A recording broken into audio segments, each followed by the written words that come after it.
Magandang umaga, araw po ngayon ng Sabado, April 24, 2021. Update po tayo sa Bagyong Bising na kaninang alas 3 ng umaga ay huli itong namataan sa layong 945 kilometers east-northeast of extreme northern Luzon.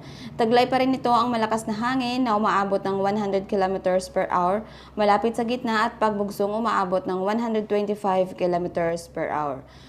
Kumikilos ito pa-northeastward sa bilis na 10 kilometers per hour. Wala na po itong direktang epekto sa alinmang kalupaan ng bansa ngayon.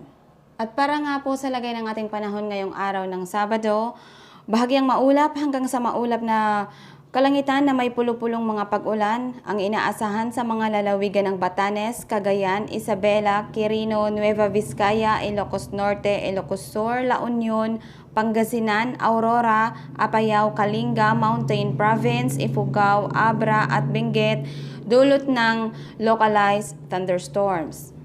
Katamtaman hanggang sa malakas na hangin mula sa Hilagang Silangan hanggang sa Hilagang Kanluran ang iiral sa Hilagang Luzon at sa lalawigan ng Aurora. Ang mga baybaying dagat ay magiging katamtaman hanggang sa maalon.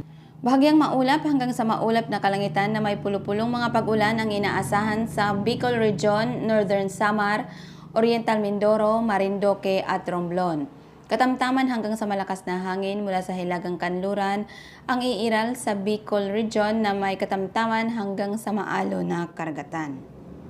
Samantala, mahina hanggang sa katamtaman na hangin mula sa Hilagang Kanluran ang iiral sa Northern Samar, Oriental Mindoro, Marinduque at Romblon na may banayad hanggang katamtaman na pag-alo ng karagatan.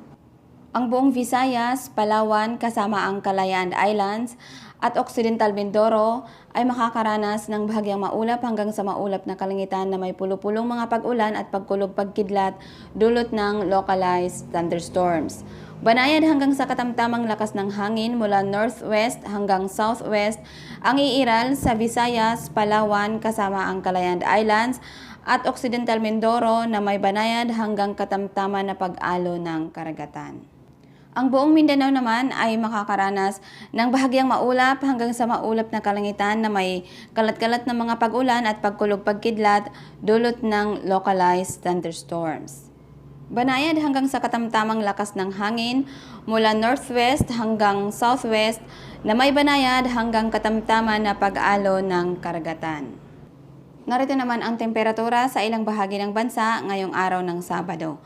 Lawag 24 to 32 degrees Celsius, Tuguegarao 24 to 33 degrees Celsius, Baguio City 17 to 24 degrees Celsius, Tagaytay 23 to 32 degrees Celsius, Metro Manila 25 to 33 degrees Celsius, Legazpi 26 to 33 degrees Celsius, Calayan Islands 26 to 33 degrees Celsius, Puerto Princesa City, Palawan 25 to 33 degrees Celsius, Tacloban and rest of Leyte 26 to 32 degrees Celsius, Iloilo and Guimaras 26 to 32 degrees Celsius, Metro Cebu 26 to 32 degrees Celsius, Cagayan de Oro City 24 to 33 degrees Celsius, Metro Davao 25 to 35 degrees Celsius at Zamboanga City 24 to 34 degrees Celsius. Wala naman pong nakataas na gale warning sa buong baybayin ng bansa natin ngayon, kaya malaya pong makakapaglayag ang mga kababayan natin na mangingisda, lalo na po yung may mga maliliit na sasakyang pandagat. Ang araw ay sumikat kaninang 5:28 a.m. at lulubog mamayang 5:59 p.m. Para sa karagdagang impormasyon, antabayanan lamang po ang ating mga susunod pa na update. I-subscribe lamang po ang ating channel. I-click din po ang notification bell para updated kayo sa mga susunod pa na weather update na i-upload po natin. Huwag din po kalimutan na i-like ang ating video. Marami pong salamat. Mag-iingat po tayong lahat at magandang umaga po.